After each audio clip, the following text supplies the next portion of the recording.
Pronto? Sì. Ciao a tutti! Allora, cosa facciamo quest'oggi come ricetta gustosissima? Oggi andiamo a fare un ragù alla bolognese un po' particolare. Perché? Perché è un ragù alla bolognese tagliato a coltello ed è una cosa eccezionale, veramente. Un ragù molto saporito, molto gustoso, aromatico, buono, veramente buono. Allora, iniziamo a guardare gli ingredienti. Abbiamo preparato una casseruola con un po' di olio evo e uno spicchio d'aglio dentro che iniziamo ad andare a accendere. Lo accendiamo a fuoco basso, ok? Così piano piano il nostro aglio inizia a sfrigolare. Poi prepariamo un trito di sedano, carote, cipolle. Poi prendiamo un come cazzo si chiama? Un Rametto di rosmarino. no, Compro una vocale. Sì. La A di Ancona. degli aromi che sono rosmarino e salvia. Allora, piccolo consiglio: se non volete farli andare in giro per tutto il ragù, prendete uno spago da cucina, lo attorcigliate attorno agli aromi, fate un nodino e avete il vostro rametto di aromi, che così non manderà in giro tutte le foglie. Che cosa abbiamo? Abbiamo salvia, rosmarino. Adesso prendiamo 2 foglie di alloro che buttiamo dentro al nostro ragù. Ora guardiamo invece i pezzi di carne. Allora, che cosa mettiamo nel nostro ragù alla bolognese? Mettiamo un pezzo di salsiccia. Io qua in casa avevo proprio una cosa normale, un pezzo di filetto. Quindi, allora, voi potete usare carne di manzo qualsiasi magra, ok? Roast beef, delle fettine magre, quello che volete. Io avevo un avanzo di filetto e ho deciso di usarlo per fare il ragù alla bolognese insieme a cosa? Insieme a un altro avanzo di filetto di maiale. Poi abbiamo del bacon, cioè della pancetta affumicata, che andremo ad aggiungere al nostro soffritto. Iniziamo anzi ad aggiungerla al nostro soffritto con l'aglio, così piano piano sfrigola. Lo sentite? Così il nostro aglio e la nostra pancetta piano piano iniziano a cuocere. Ora cosa facciamo? Iniziamo a tagliare a coltello la carne. Allora, iniziamo a prendere il nostro filetto di maiale. Cosa facciamo? Lo tagliamo a fettine. Poi sovrapponiamo le fettine e lo tagliamo a striscioline.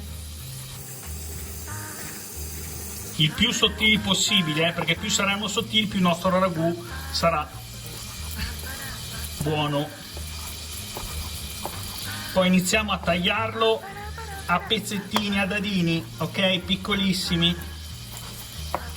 Tac, e lo mettiamo da parte. Facciamo la stessa cosa con queste. Piccolo consiglio: allora, innanzitutto state attenti all'aglio che non si brucia, perché se non si bruci sennò vi rovina il soffritto, ok? Allora, il consiglio che vi stavo dicendo è: cercate di avere un coltello affilato o di affilare il coltello con una filalama o una pietra apposito, perché almeno tagliate meglio la carne, ok?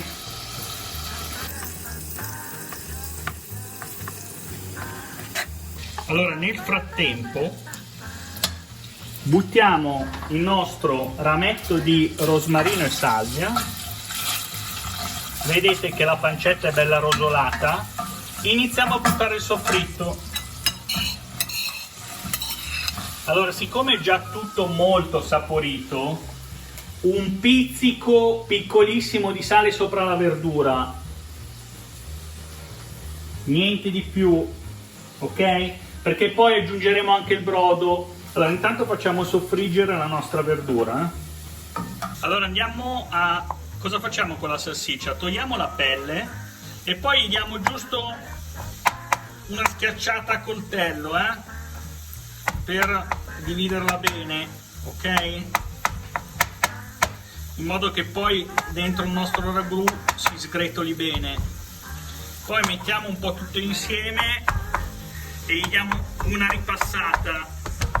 Allora, lo so che è un lavoro un po' duro e faticoso, però se volete un ragù eccezionale vi consiglio di provare questo ragù al coltello, perché è una cosa fenomenale che si discosta totalmente dal tradizionale ragù con carne macinata, ok? Che io adoro ugualmente, ma il ragù al coltello è qualcosa di diverso. Boh, la nostra carne è pronta. Facciamo soffriggere bene, aggiungiamo un pizzico di pepe, diamo una bella girata. Ora, dopo che ha soffritto questi 5 minuti, 5-10 minuti mentre preparavamo la carne, mettiamo il fuoco medio e aggiungiamo la nostra carne.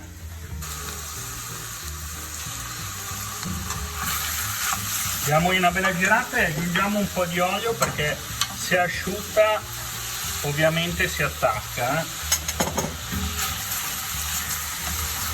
Allora vi dirò, la ricetta prevede anche un po' di burro, ma siccome mia moglie mi sta scassando la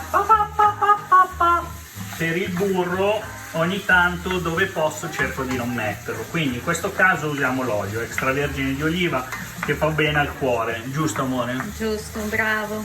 Grazie. Guardate che bontà, guardate che colori, non oso immaginare il gusto dopo.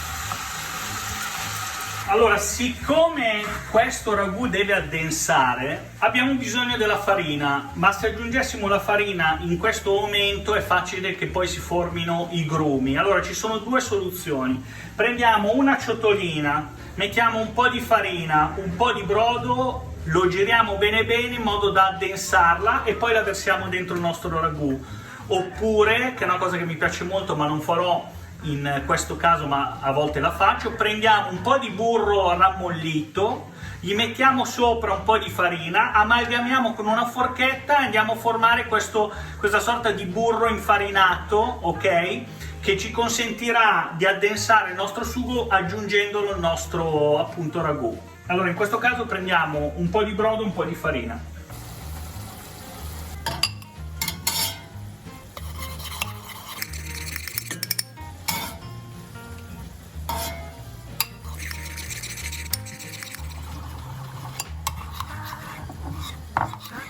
Nel frattempo, perché lo andiamo a sfumare, preparate un po' di vino.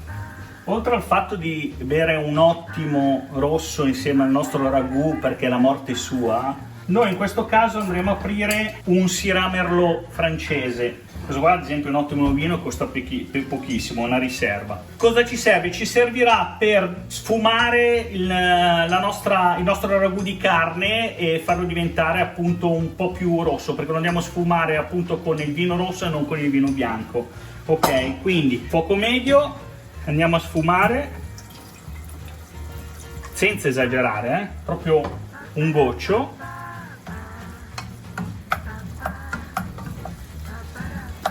Mentre sfuma il nostro vino, andiamo a lavorare la nostra farina. Cercate di togliere tutti i grumi, ok? Boh, poi cosa facciamo?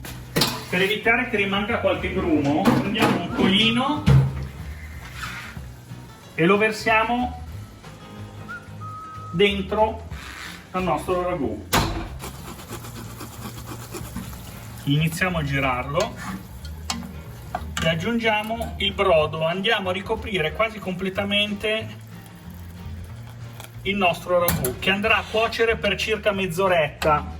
Allora, come avete visto, fare la pastella, questa pastella abbastanza sì, densa, ma deve essere comunque un po' liquida, di farina e brodo, non è facile, perché sapete bene che la farina tende molto a raggrumare. Per quello che io solitamente prediligo l'insieme del burro più farina, perché mischiando la farina al burro e mettendolo nel nostro ragù non farà sicuramente grumi, e questa è una soluzione. La seconda soluzione, che è molto più semplice da amalgamare e diventa subito densa, è l'amido di mais, però io personalmente non lo prediligo perché tende comunque a dare un retrogusto leggerissimo, ma per chi ha un palato fino, diciamo, si sente un leggero retrogusto dell'amido di mais. Quindi la farina è un po' più neutra, ed è per quello che in questo caso per il ragù alla bolognese tagliato a coltello prediligo la farina. Allora, come vedete, il nostro ragù ora cuocerà piano piano per mezz'oretta. Ovviamente assaggiatelo per vedere se manca sale o qualcosa. Tra un quarto d'ora, cioè arrivati appunto quando mancherà un quarto d'ora, lo assaggiamo nuovamente per vedere se dobbiamo aggiungere un pizzico di sale, ok? Ci vediamo alla fine del nostro ragù, tra mezz'oretta. Allora, col ragù ci siamo, quindi andiamo a spegnerlo, se no si asciuga troppo. Guardate, vedete, questa è la consistenza perfetta. Già che ci siamo, lo andiamo a assaggiare, perché io, lo sapete, assaggio minimo 10 o 20 volte quello che cucino perché voglio essere sicuro del gusto. Certo.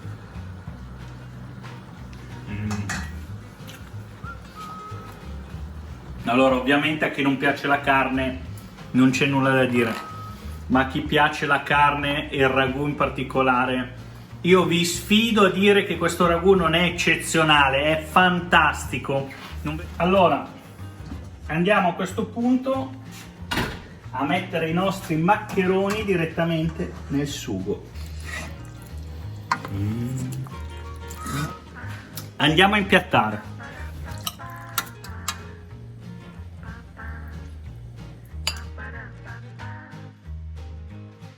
Perfetto, questo è il nostro piatto di maccheroni al ragù alla bolognese tagliato a coltello. È eccezionale, io l'ho già assaggiato, ma me lo vado a mangiare. Voi non perdetevi le prossime ricette, iscrivetevi, mettete mi piace e commentate.